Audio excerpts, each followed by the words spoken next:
আমার মুসলমান হযরতে আনাস ইবনে মালিক রাদিয়াল্লাহু তাআলা আনহু হাদিস বর্ণনা করে। হযরত আনাস বলে, আমি আমার নবীর দরবারে 10 বছর খাদেম ছিলাম। আমার নবী রাহমাতুল লিল আলামিন নবী, আমি নবীজিকে প্রশ্ন করলাম, ইয়া রাসূলুল্লাহ, আল্লাহ যে জান্নাত দিবে ওই জান্নাতটা দেখতে কেমন? আমি তো জান্নাতটা দেখতে চাই। আমার নবী আল্লাহর কোরআন থেকে বলেন, সূরা বাইয়িনার শেষ আয়াত, আমার নবীজি আল্লাহ তাআলার কোরআনুল কারীম থেকে বলে, তাজরি, বড় সুন্দর, তাহতিহাল আনহার, ওই জান্নাতটা এত সুন্দর, ওই জান্নাতের নিচে দিয়ে একটা নহর প্রবাহিত হয়, একটা নদী প্রবাহিত হয়। সাহাবায়ে কেরাম বলে, নবী গো, ওই নদীটা দেখতে কেমন? চাঁদপুরের যে নদী আছে ওই নদীর মধ্যে 2 রকমের পানি, এক সাইডে ঘোলা পানি আর এক সাইডে নীল পানি। আমার নবীজির হাদিসে মুবারাকা পইরা দেখলাম, আমার নবী বলতেছে ওই জান্নাতের নদীর মধ্যে 4 প্রকারের পানি আছে। সাহাবায়ে কেরাম বলে, নবীজি ওই 4 প্রকারের পানি কেমন গো? আমার নবী কয়, 1 প্রকার পানি, ওই পানির নাম হলো ইন্না আতাইনা কাল কাউসার, ওই পানিটার নাম হলো কাউসারের পানি।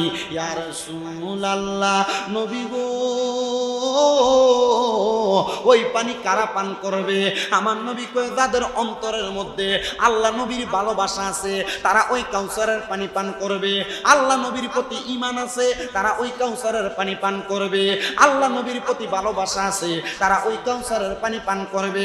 আজকে খাটরার বাবারা মাহফিল সাজাইতে মিলাদুন নবীর, আল্লাহ নবীর প্রেম আছে বিদায় লাখ লাখ টাকা খরচ করে মাহফিল সাজাইতে। আমরা একটা বিশ্বাস করি, আজকে এই মিলাদুন নবীর মাহফিলের উসিলায় আমরা যদি মারা যাই, মরার পরে ওই কবরের মধ্যে রাহমাতুল লিল আলামিন নবী আমাদেরকে নবীর কুল মুবারকে নিতে পারে কি পারে না? এই খাটরার বাবা নবী আমার জানিয়ে দেয়, 2 নাম্বার ওই জান্নাতের নদীর মধ্যে আরেকটা পানি আছে, ওই পানিটার নাম হলো সারাবান তাহুরা। ইয়া রাসূলুল্লাহ, নবী গো, ওই সারাবান তাহুরা কারা পান করবে? আমার নবী কয়, যারা দুনিয়াতে কোনোদিন পরের হক মেরে খায় নাই, যারা দুনিয়াতে কোনোদিন পরের সম্পদ লুণ্ঠন করে নাই, পরের হকের প্রতি লোভ করে নাই, তারা ওই সারাবান তাহুরা পান করবে। 3 নাম্বার ওই জান্নাতের নদীর মধ্যে আরেক প্রকার পানি আছে, ওই পানিটার নাম হলো জান্নাতের লাবান দুধ। ও জান্নাতের দুধকে পান করবে। আমার নবী কয়ে, যারা কোনোদিন তাদের জবান দ্বারা ফায়সা কথা বলে নাই, মিথ্যা কথা বলে নাই, পরেরকে গালি দেয় নাই, ওই মানুষগুলা জান্নাতের দুধ পান করবে। ইয়া রাসূলুল্লাহ, এবার 4 নাম্বার জান্নাতে কি আছে? আমার নবী কয়ে, জান্নাতের নদীর মধ্যে এবার আছে জান্নাতের মধু। ও নবী গো, জান্নাতের মধু কারা পান করবে? আমার নবী কয়ে, উম্মত,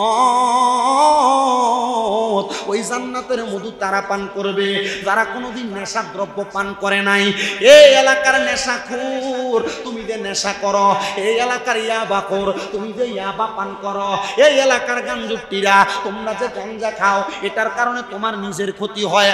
আল্লাহ দুহাই দিয়া বলি রে, এমন নেশার কাজের মধ্যে তুমি যাও না। যদি যাও, জান্নাতের মধু তোমার কপালে নাই। পরের হক যদি খাও, জান্নাতের দুধ তোমার কপালে নাই। যদি তুমি পরের হক লুণ্ঠন করো, গালিগালাজ করো, তাহলে জান্নাতের মধু সারাবান তাহুরা তুমি পান করতে পারবা না।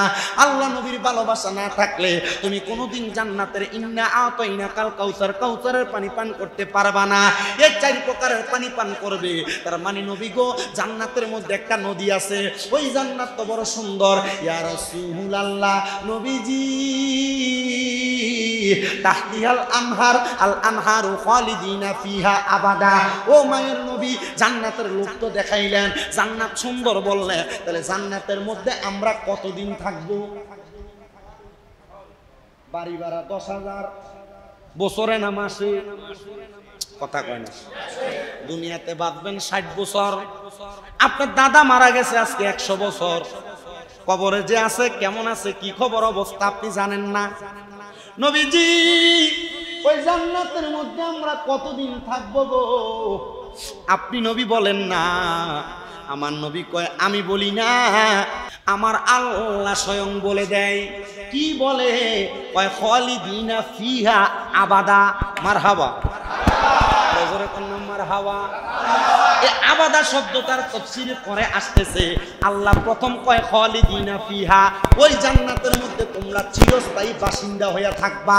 আমার নবী ডাক দিয়ে কয় শুধু চিরস্থায়ী বাসিন্দা? আল্লাহ কয় নবী গো, উম্মতের বইলা দেন আরেকটা শব্দ ব্যবহার হয়েছে আবাদা। শুধু চিরস্থায়ী বাসিন্দা হয়ে থাকবে না, আবাদা তারা জান্নাত থেকে বের হতে চাইবে না। জোরে জোরে বলেন সুবহানাল্লাহ। এত মজার জান্নাত, বের হইতে চাইবে না। মারহাবা বললেন না? হযরতে কাবিসা রাদিয়াল্লাহু তাআলা নবীর সাহাবী প্রশ্ন করি, ইয়া রাসূলুল্লাহ, ইয়া হাবিবাল্লাহ, এ জান্নাত যে বললেন নিচে দিয়া নহর প্রবাহিত হবে, তাইলে আল্লাহ এটা বানাইছে কি দিয়া? মারহাবা কইলেন না? সমাজে এমন অনেক লোক আছে 100 টাকা খরচ করবে, বারবার জিগায় এটা যেখানে খরচ হবে আমার লাভ কি হবে?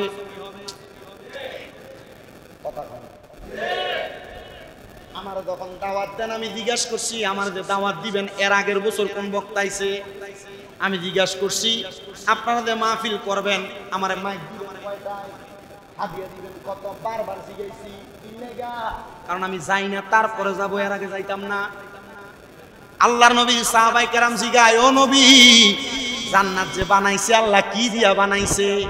কয় স্বর্ণের একটা ইট, রূপার একটা ইট দিছে, মাঝখানে লাল ছোট ছোট ইয়াকুত পাথর, জামারুত পাথর দিয়া আল্লাহ তাআলা জান্নাত বানাইছে।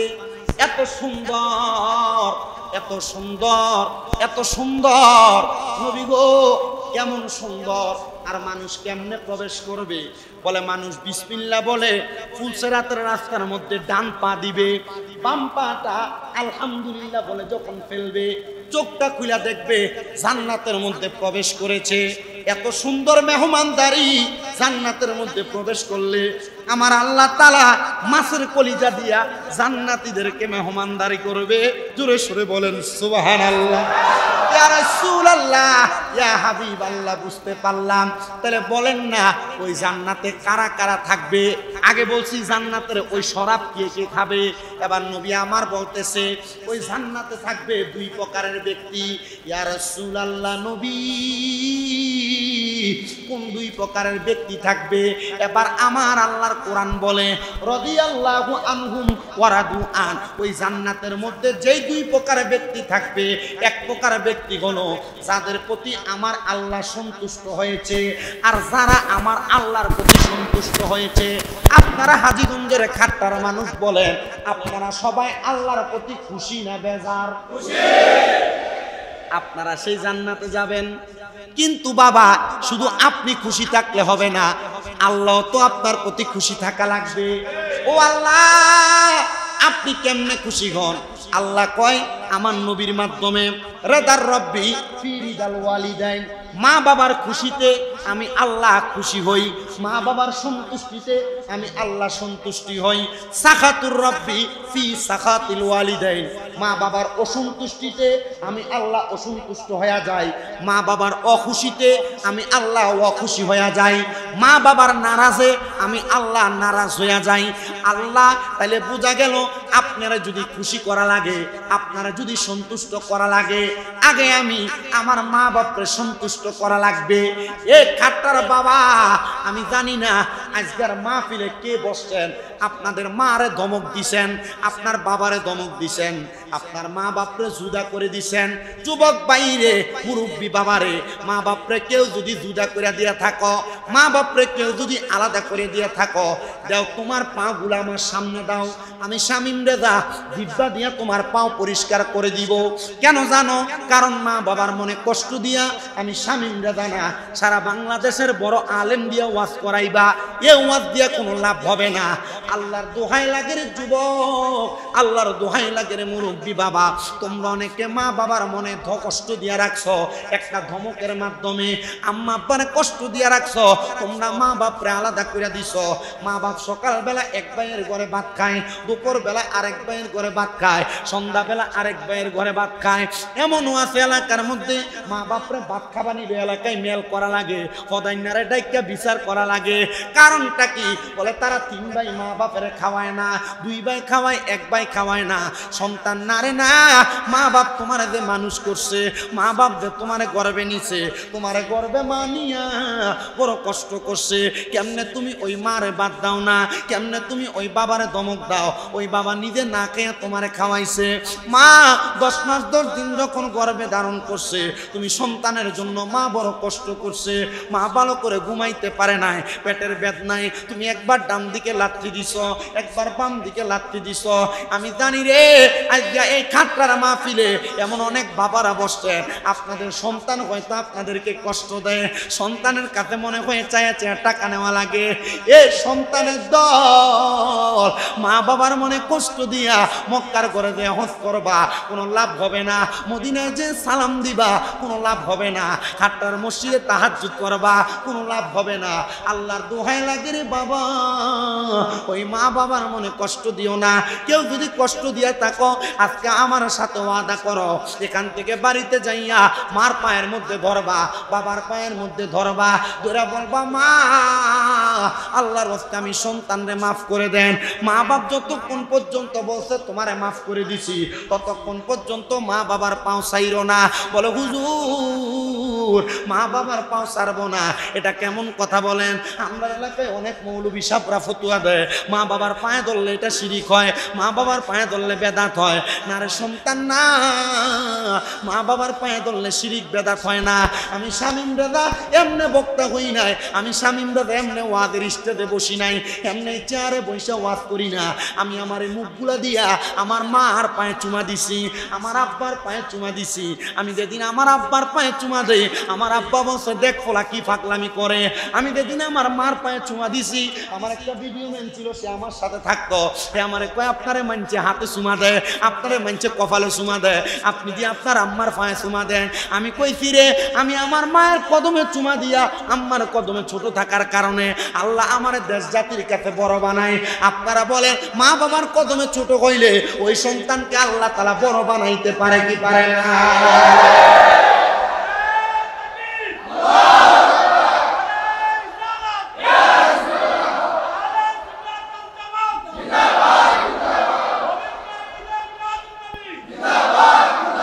তোমরা কোনো দিনও মায়েরই মনেতে কষ্ট দিও না, তোমরা কোনো দিনও মায়েরই মনেতে কষ্ট দিও না। হায়রে মায়ের মনে কষ্ট দিলে খোদা তো সহে না, বলেন মায়ের মনে খোদা তো সহে না। তোমরা কোনো দিনও মায়েরই মনেতে কষ্ট দিও না, তোমরা কোনো দিনও মায়েরই কষ্ট দিও না। আরে মায়ের মনে কষ্ট দিলে কষ্ট পায়রা বানা, হায়রে মায়ের মনে কষ্ট পায়রা বানা। তোমরা কোনো দিনও মায়েরই মনেতে কষ্ট দিও না। কত পাপী আছে যে মাকে কষ্ট দেয়, মায়ের মনে কষ্ট দিয়ে অভিশাপ নেই। বলেন কত পাপী আছে যে মাকে কষ্ট দেয়, মায়ের মনে কষ্ট দিয়ে অভিশাপ নেই। হায়রে মায়ের মনে কষ্ট দিলে কষ্ট পায়রা বানা, কন্যা মায়ের মনে কষ্ট পায়রা বানা। তোমরা কোনো দিনও মায়েরই মনেতে কষ্ট দিও না, তোমরা কোনো দিনও মায়েরই মনেতে কষ্ট দিও না।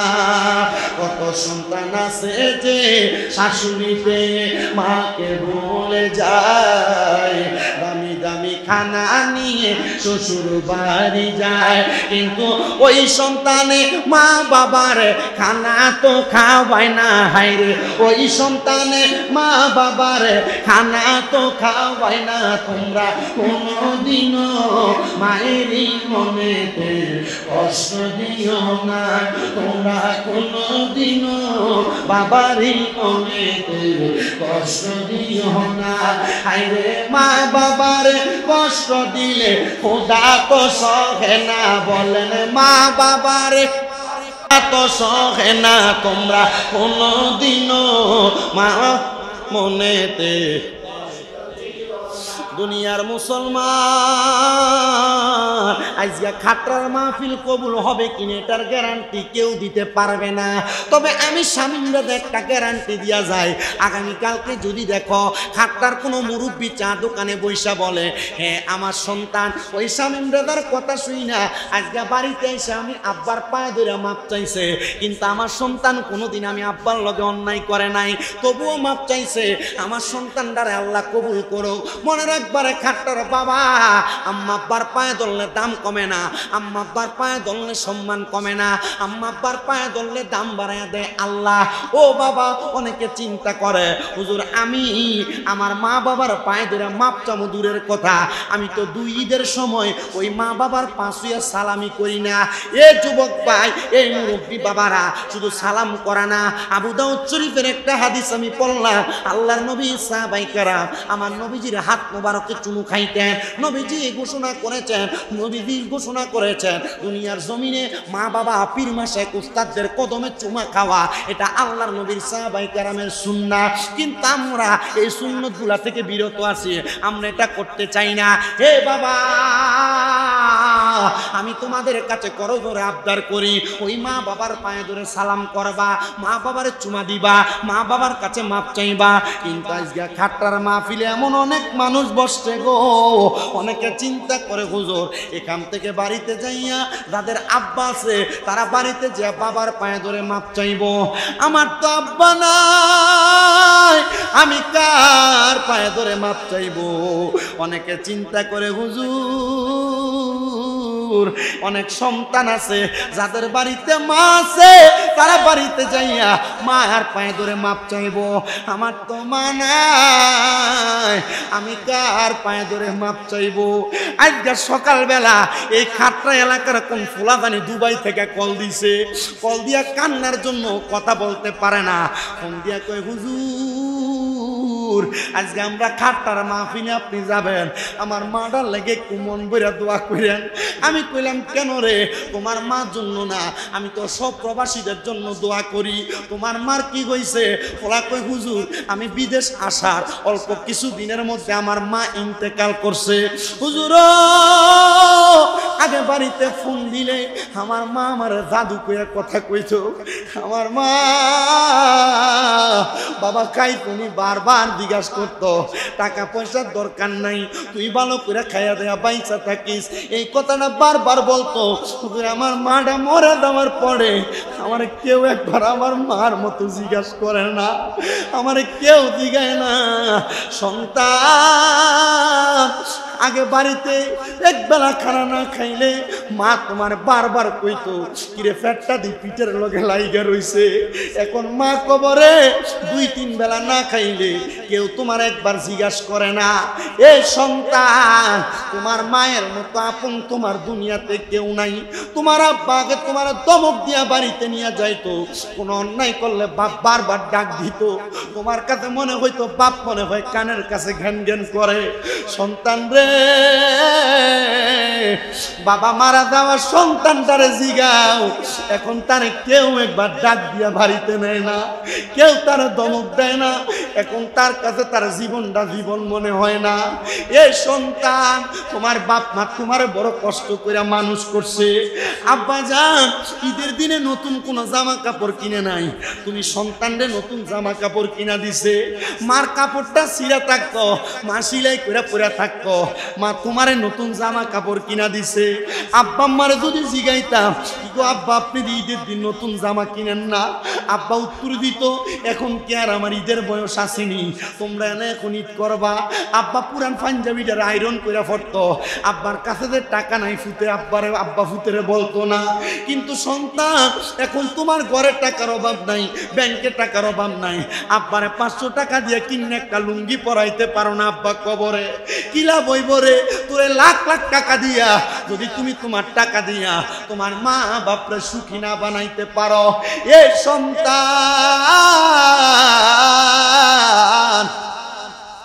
হে আমার কাট্টার বাবারা, তোমার মা তোমার কাপড় রাস্তার ভিতরে বাইন্দা 10-20 টাকা রাইখা দিয়া দিছে, আজ ওই মা কবরে শুয়া রইছে রে, তুমি তোমার আম্মা জানরে একটা কাপড় কিনা পরাইতে পারো না, তোমার আম্মা আব্বা কবরে শুয়া রইছে।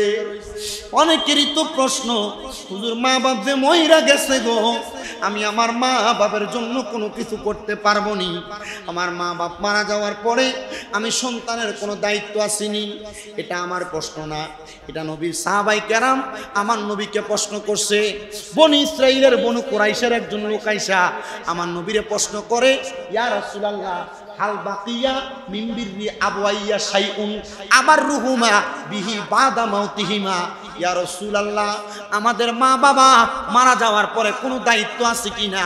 সাহাবায়ে কেরাম আমার নবীরে প্রশ্ন করে, আমার নবী কয় ক্বালা নাআম, হ্যাঁ অবশ্যই দায়িত্ব আছে। ইয়া রাসূলুল্লাহ আপনি বলেন না দায়িত্ব কোনটা? আমার নবী কয় আসসালাতু আলাইহিমা, তোমার মা বাবা মারা যাওয়ার পর তোমার 1 নাম্বার দায়িত্ব মা বাবার জন্য দোয়া করা। কিন্তু বাংলাদেশে বহু মৌলবী সাহেব বাইরেছে, মা বাপ মারা যাওয়ার পরে জানাজার নামাজটা দিয়া লাশটা কান্দে লইয়া গুড়গুড়ে কবরস্থানে যায়, যদি কয় দোয়া করেন না কেরে, কয় বেদাত বেদাত। এই বেদাতটা মৌলবী, তোমার দাঁত নাই বিদায় তুমি বেদাত বলো। আমি সন্তানের দায়িত্ব আমার মা বাপ মারা যাওয়ার পরে মা বাবার জন্য দোয়া করা। তার একটা হাদিস শুনে দিবেন, আল্লাহর নবী কয় আপনারা যারা কয় জানাজার নামাজের পরে কোনো দোয়া নাই, নবীজি হাদিস শরীফ কয় ইজা মারহাবা কইতেন না, আরো জোরে কোন না মারহাবা। আন আবি হুরায়রা রাদিয়াল্লাহু তাআলা আনহু قال قال রাসূলুল্লাহ সাল্লাল্লাহু আলাইহি ওয়াসাল্লাম, হযরত আবু হুরায়রা হাদিস বর্ণনা করে, ইনি বলেন আমি আমার নবীজির জবান মুবারকে বলতে শুনেছি, নবী আমার কয় ইজা সাল্লাইতুম আলাল মাইয়িতি ফাখলিসু লাহু দুআ, বাঙ্গা বাঙ্গা বইলা দে। আল্লাহর নবী কয় ইজা যখন সাল্লাইতুম তোমরা নামাজ আদায় করো, আলাল মাইয়িতি মৃত ব্যক্তির জন্য, ফাখলিসু লাহু দুআ অতঃপর তার জন্য দোয়া করো। আপনারা বলেন এখানে কি জানাজার পরে দোয়ার কথা কইছে না মাটি দেওয়ার পরে? হাদিস কয়ে দিলাম, যে মৌলবীরা কয় জানাজার পরে দোয়া নাই বেদাত, মৌলবীরা আপনার দোয়া থেকে দূরে রাখতে চায়। কি কথা বলেন না কেন? আমি কারোর বিরোধিতা করি না, যারা বলে বেদাত তারা তাদের মতো আমল করবে। আপনি বলবেন আমার মা আমার বাবা আমার দোয়া করার অধিকার, আপনি দোয়া করলে করবেন, না করলে নাই, আমারে দোয়া করতে দেন। কি তাহলে হাদিস শরীফের মধ্যে পাইলাম নবী কয় 1 নাম্বার দায়িত্ব কি করা? কথা কয় না।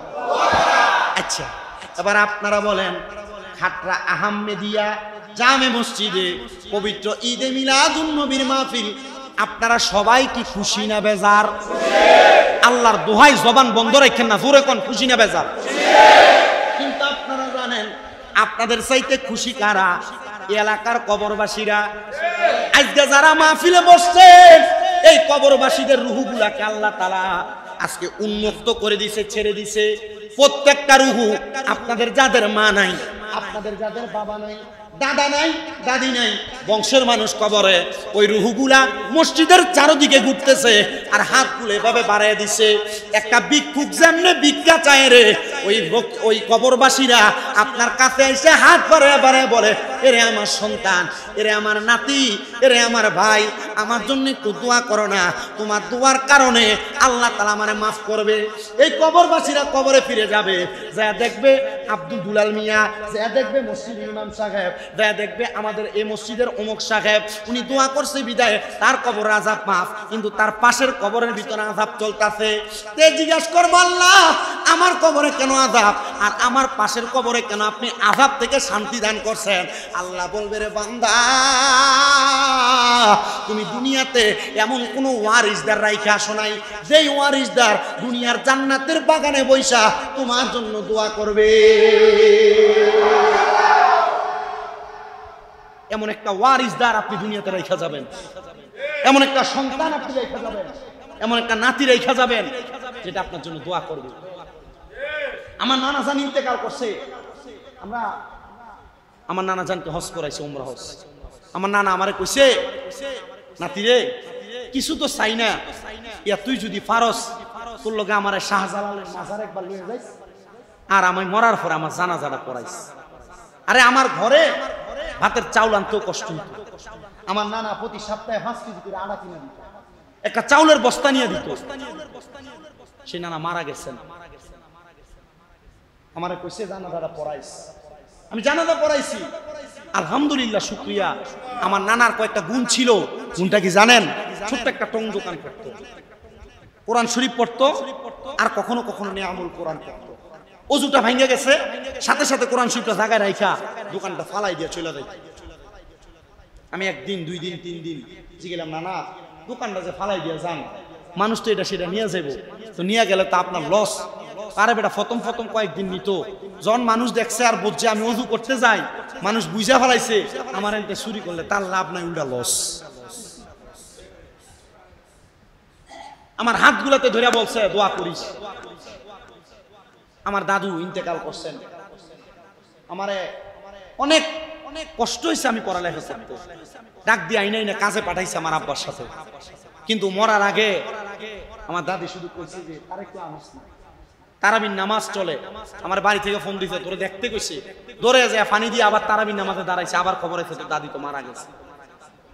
বড় কষ্ট করছেন, কিন্তু আমি এটা বিশ্বাস করি আমি একজন নাতি, ওয়াজ মাহফিলে দিয়ে দোয়া করি বিদায়, আল্লাহ হয়তো আমার দোয়া আর আপনাদের দোয়ার বরকতে আমার বংশের মানুষ আপনার বংশের মানুষকে মাফ করার ক্ষমতা আল্লাহর আছে না নাই? কথা বলেন না, আছে না নাই? এই বিশ্বাস নিয়ে আজকে আপনারা বসেন। যারা বাড়ি ঘরে আছেন আপনারা এসে দেখেন, খাটরা আহমদিয়া মসজিদে প্রেমের একটা বাগান হয়ে গেছে। আশিকের রাসূলরা তাদের মার জন্য আর বাবার জন্য দোয়া করার জন্য বসে আছে। জোরে সরে পড়ি মারহাবা।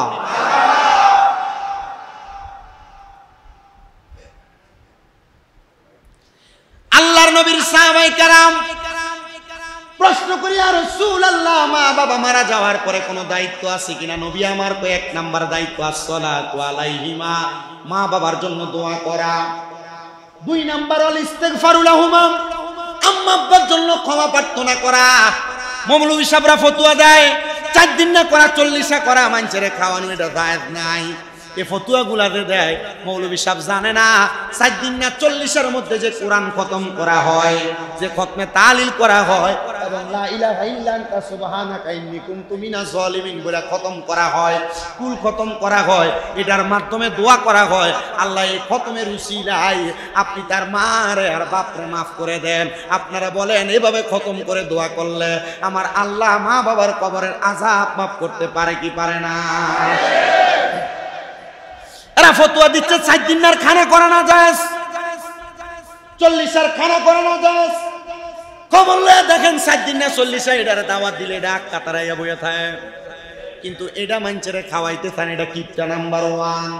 এরা উত্তর দিবেন আল্লাহর নবী বলছেন দুনিয়ার মানুষ নয়, দুনিয়ার জমিনের মধ্যে থাইকা কোন মানুষকে যদি তুমি খাবার খাওয়াও এটাই ইসলামের সবচাইতে সর্বোত্তম কাজ, আর যদি সালাম দাও এটা ইসলামের উত্তম কাজ। এজন্য মা বাবার জন্য 40 দিনে কইরা রমজান মাসে কোরআন খতম করায়া দোয়া করতে আপনারা ভুলবেন না।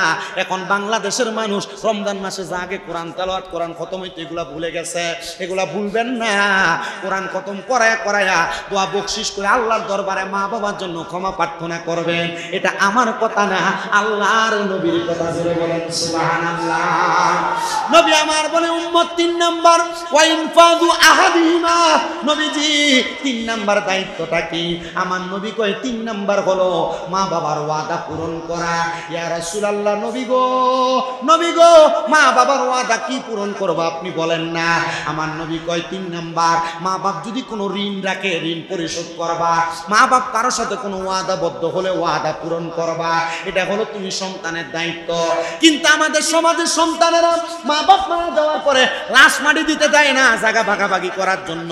মা বাপ মারা যাওয়ার পরে মরা লাশের চেয়ারে বসে রাইকা টিপসই লয়, এমন নজির সোনার বাংলাতে আছে না? না। গত 15 দিন আগে সোশ্যাল মিডিয়াতে দেখলাম এক লোক মারা গেছে, তার সন্তানেরা তাকে সোফার মধ্যে বসাইয়া হাতের মধ্যে থেকে টিপসই নিতেছে কাগজের মধ্যে, এটা বড় বড় বড় তা। সন্তান এই জন্য মা বাবা জন্ম দেয় নাই। সন্তান মনে রাখবা, ভাইয়ে ভাইয়ে জায়গা ভাগ করার আগে, বনে ভাইয়ে জায়গা ভাগ করার আগে, বনে বনে জায়গা ভাগ করার আগে আগে হিসাব করে দেখবা বাবার কোন জায়গায় কত টাকা ঋণ আছে। আগে তুমি বাবার ঋণগুলা পরিশোধ করবা।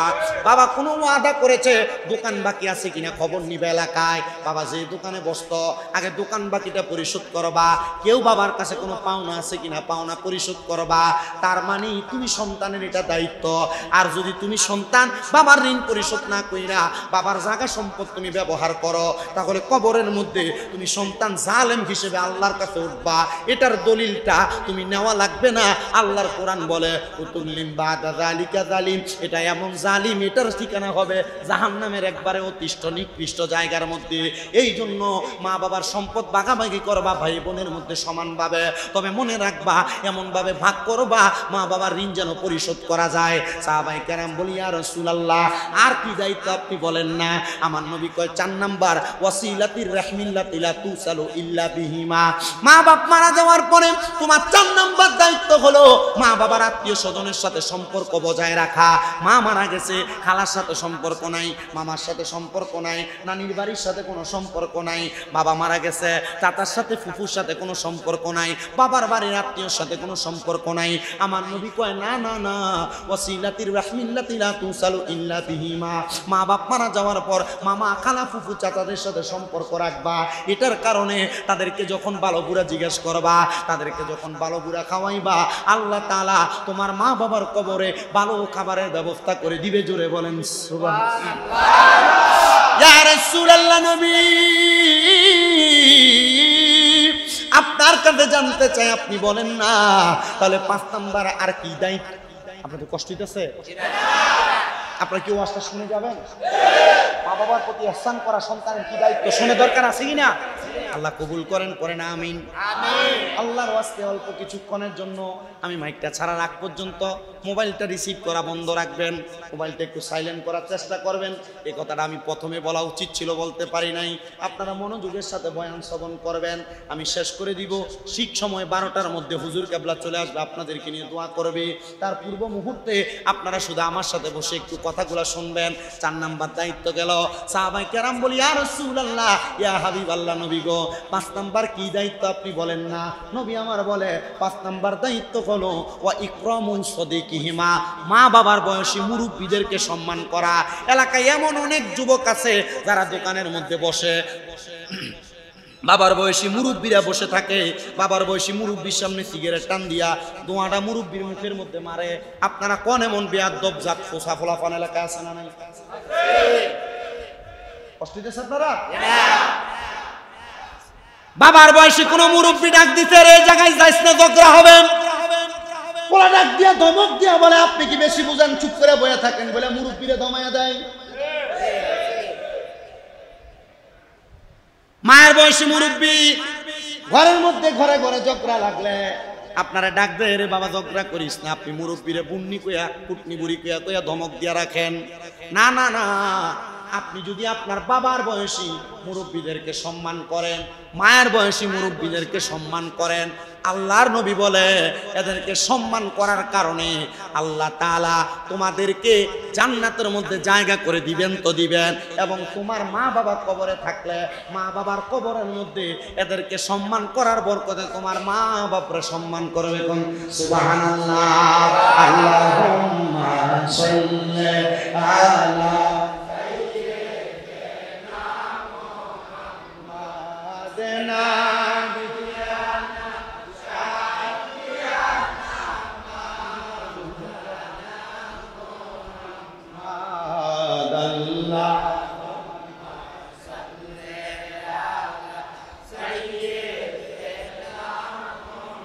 মাদনাবি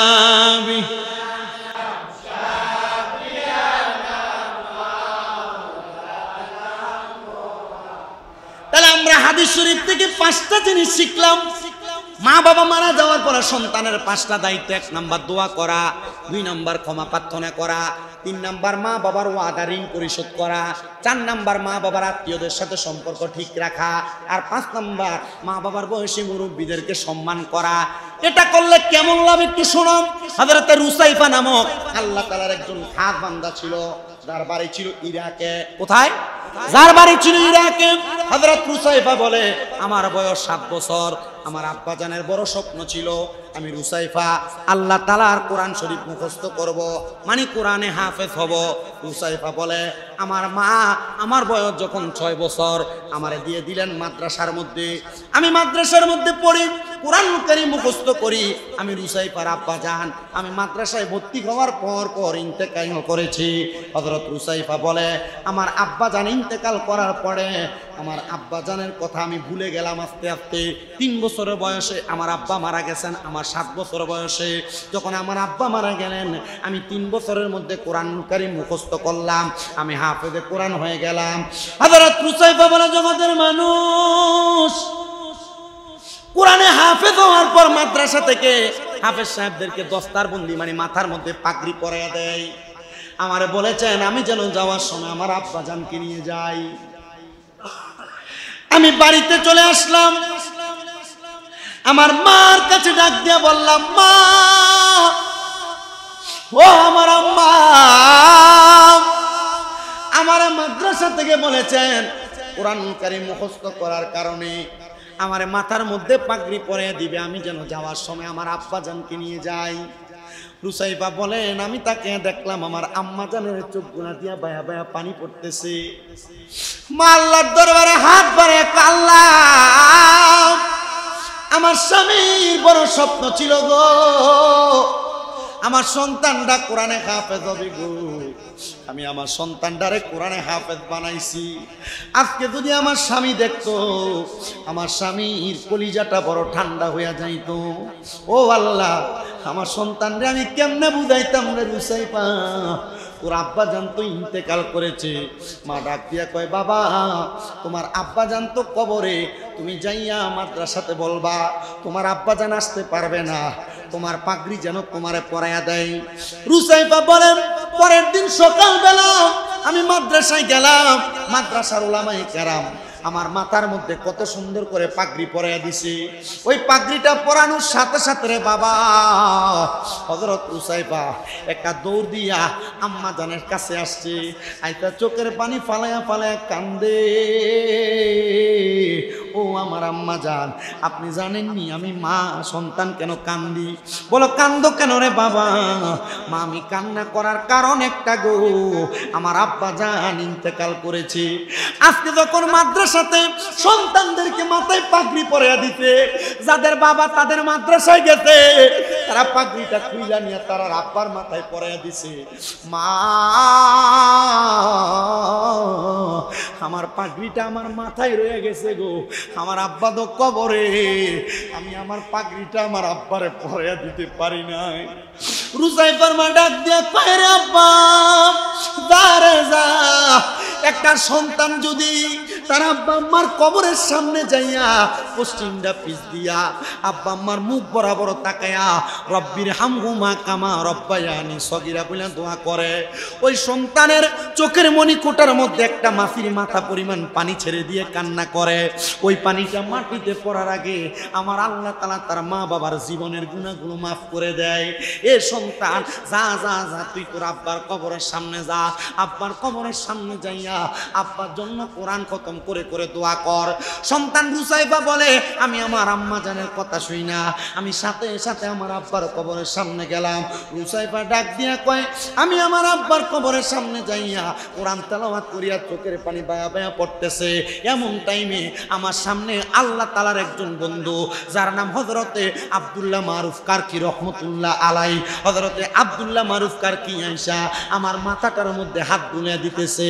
হাত হাত বুলে ডাক দিয়া কয়, এ সন্তান রুসাইবা কান্দো কেন? কান্না করার কারণটা কি? সন্তান বলে, হুজুর আমার আব্বা জান দুনিয়াতে নাই, আব্বা যদি থাকতো মাথার পাগড়িটা আমি আমার আব্বারে পরাইয়া দিতাম। মা দূর থেকে ডাক দিয়া কয়, রে রুসাইবা আব্বা তো দুনিয়াতে নাই, দাও দাও আব্দুল্লাহ মারুফ কারকির মাথায় তোমার আব্বার পাগড়িটা তুমি পরাইয়া দাও। সন্তান রুসাইবা বলে, কোরআন খতম কইরা আব্দুল্লাহ মারুফ রুসাইফির মাথার মধ্যে আব্দুল্লাহ মারুফ কারকির মাথায় পাগড়িটা পরাইয়া দিছি। আমি কোরআন খতম কইরা বাড়িতে চলে গেলাম। বাড়িতে যাওয়ার সাথে সাথে আমার মা আমার দইরা বুকে জড়ায়া জড়ায়া কান্না করে। আমি আর আমার আম্মা জান এই কান্না করতে করতে আমি আমার মায়ের কুলের মধ্যে ঘুমিয়ে গেছি। হঠাৎ করে গভীর রজনীতে আমি তাকে দেখলাম, নুরানি পোশাকওয়ালা, সাদা পোশাকওয়ালা একটা ব্যক্তি মাথার মধ্যে পাগড়ি পরা আমার সামনে হাজির হয়ে গেছে। আমি জিগাইলাম, কে গো আপনি, আপনার পরিচয় কি? উনি আমারে বলতেছে, এর রুসাইফা তুমি কি আমারে চিনো না? আমি বললাম, তোমার আব্বা জান, আব্বা আপনি না ইন্তেকাল করেছেন, আপনি কেমনে আমার স্বপ্নের মধ্যে হাজির হয়ে গেলেন? আব্বা ডাক দিয়া কয়, রে রুসাইফা, এ রুসাইফা তুমি সন্তান কোরআনে হাফেজ হইছো, তোমার মাথার পাগড়ি একজন আল্লাহর ওলির মাথায় পরাইয়া দিছ, আর আমার আল্লাহ তাআলা আমি আব্বারে কবরের মধ্যে সম্মানিত করছি। আইয়া খাট্টার আহমদিয়া জামে মসজিদের মাহফিলে আওলাদে রাসূল পীরে কামেল আলহাজ সৈয়দ বাহাদুর শাহ মুজাদ্দিদ আল আবিদি পীর সাহেব হুজুর কেবলা আগমন করবে। হুজুর কেবলা আপনাদের মার জন্য দোয়া করবে, হুজুর কেবলা আপনাদের বাবার জন্য দোয়া করবে, হুজুর কেবলা আপনাদের বংশের মানুষের জন্য দোয়া করবে। আপনারা তো কোরআনে হাফেজ হতে পারেন নাই, মা বাবার মাথায় পাগড়িও পরাইয়া দিতে পারেন নাই, মা বাবার জন্য হাফেজ হইয়া দোয়া করার সুযোগও পান নাই। আমার আপনাদের মসজিদের খতিব সাহেব বলে দিছে, মসজিদের বারান্দাটা একটু ছাদের কাজ হইতেছে।